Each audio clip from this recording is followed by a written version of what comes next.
లెగవండి బాబు లెగవండి.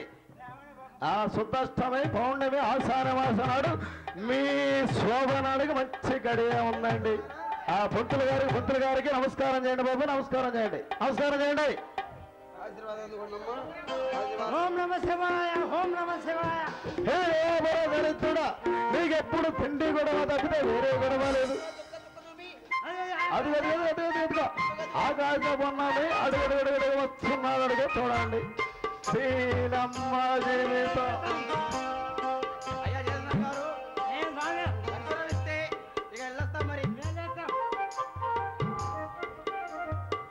అటు కదండి పంతులు గారు, ఇటు లేదు. అయ్యా ఎదవది వస్తుంటే దారిలో ఒకడు పిలకలాగుతాడు, ఒకడు కోసేలాగుతాడు. ఏం చేస్తామండి? ఒకటే పిల్లల గొడవ. పడవగా వస్తున్నామండి. ఇక మీరు దక్షిణం ఇస్తే మేము అట్టే వెళ్ళొస్తాం. అరే నువ్వు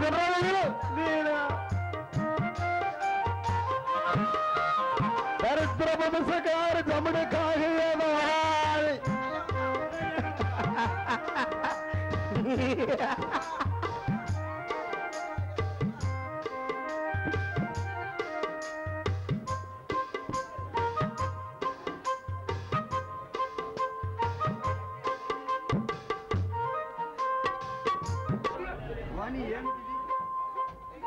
నన్ను దీవించండి. ఏమైంది వాణి? అయినా ఏమిటి రోజు విశేషం? ఈ రోజు నా జీవితంలో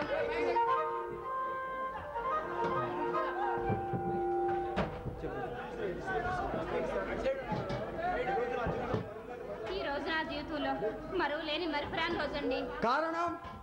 ఈ రోజు డిసెంబర్ 28 కాదు? అవును.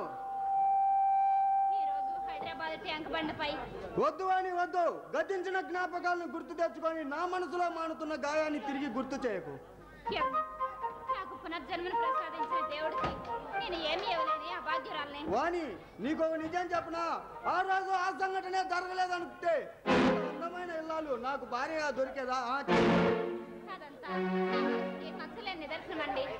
నేను ఒక గడ్డి పువ్వును. ఆ గడ్డి పువ్వును మీ గుండె గుడిలో దాచుకున్న మహనీయులు మీరు. సర్లే, ఇంకా సేపు ఆగితే ఆ గుడిలో ఉన్న మాటలు రాని దేవుణ్ణి చేసేలా ఉన్నావు. ఏమండి, మీరు కాదన్నంటే ఒక మాట అడగనా? ఏమిటది? మీరు కాదనకుండా ఒక మాట ఇవ్వండి చాలు. చెప్పు. ఈ రోజు మీరు నేను చాలా అందంగా ఉన్నారు.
మీరు నేను కలిసి గుడికి వెళ్దామండి.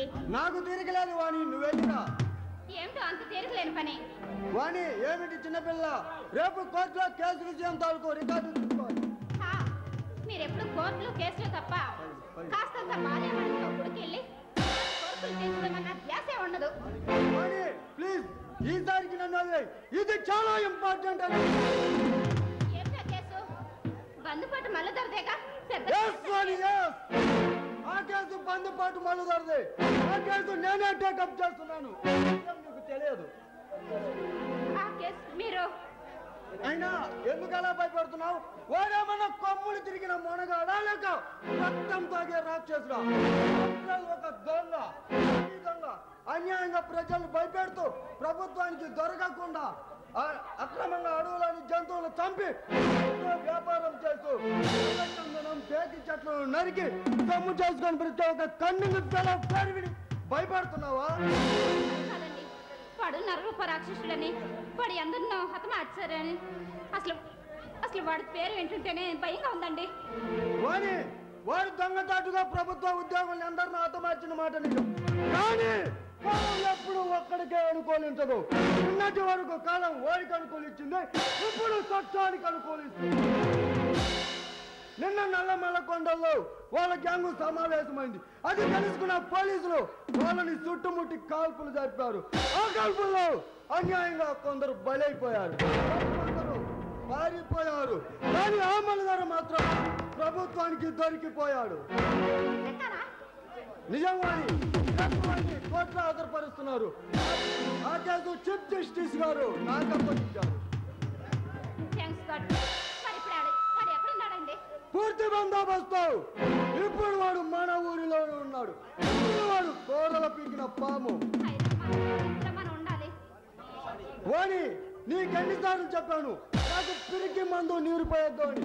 అయినా ఎవరికి వారు మన జాగ్రత్తలో మనం ఉందామనుకుంటే ఇలాంటి నరరూప రాక్షసుడికి ఎదురు ఇలాంటి వాడిని పెంచి పోషిస్తుంది సమాజం. సారీ అండి. సర్లే, నువ్వు వెళ్ళి ఆ గుడిలో మాట్లాడలేని ఆ బండరాయి కొట్టి టెంకాయ కొట్టిరా. తప్పండి, అలా అంటే అమ్మవారికి కోపం వస్తుంది. ప్రస్తుతం ఇక్కడ నుంచి తమరు వెళ్ళకపోతే నాకు కోపం వస్తుంది. అలాగే మీకెందుకు కోపం రప్పించాలి? నేనే గుడికి వెళ్ళొస్తా. వస్తానండి.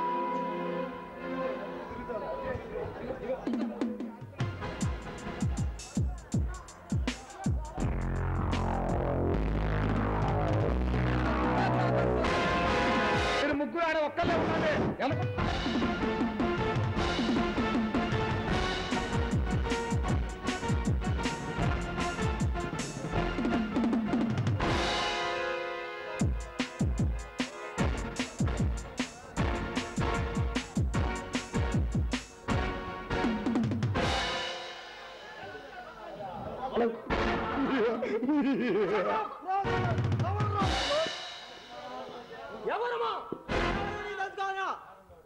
అవసరం లేదనుకుంటే ఇక్కడికి ఎందుకు వచ్చినట్లు? నువ్వు ఒక ప్రభుత్వం లాయరా కదా? అంటే ప్రభుత్వం లాయరా కదా? అవును.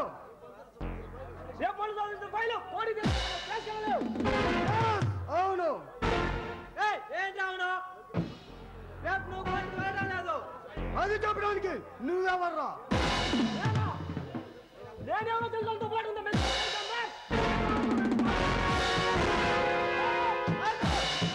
పాటు వీడికి మనమేమిటో మన పవర్ ఏంటో తెలియక వీడు ఇలా మాట్లాడుతున్నాడు. ఒక్క మాటలో చెప్పాలంటే నిన్ను ఎమ్మపూరికి పంపే ఎమ్మ కెంకర్లో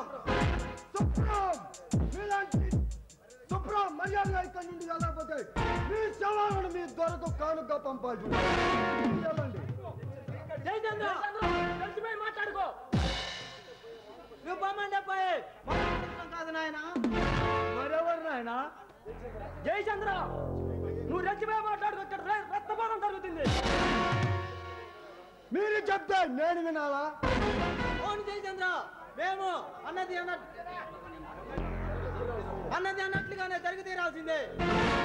ఒకవేళ అలా జరగలేదంటే తిరిగి ఘట్టం కాదురా ఈ జయచంద్ర. జయచంద్ర రక్తపాతం జరగబోతుంది.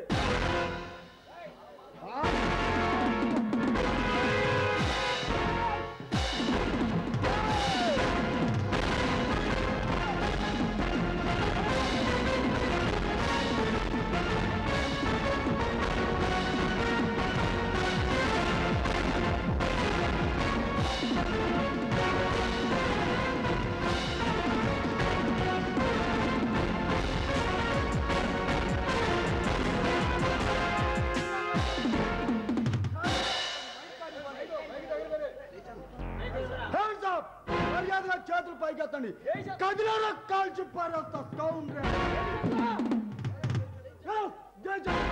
మీలాంటి దోపిడి దాన్ని ఎదిరించే జయచంద్రని మిమ్మల్ని పంపిన ఆపిరికి బంధువులు చెప్పండి రేపు మల్లదారికి సంబంధించిన పైలు కోర్టులో పెడుతున్నానని వాడికి వ్యతిరేకంగా కేసు వాదించేది కూడా నేను.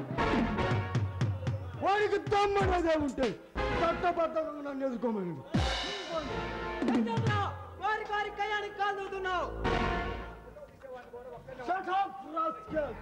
నేను ఇంత చదువుతుంది ఈ వృత్తిని ఎన్నుకొని దానికి ఇలాంటి రవడీలో భయపడటానికి కాదు, న్యాయానికి న్యాయం చేయండి. వెళ్ళండి.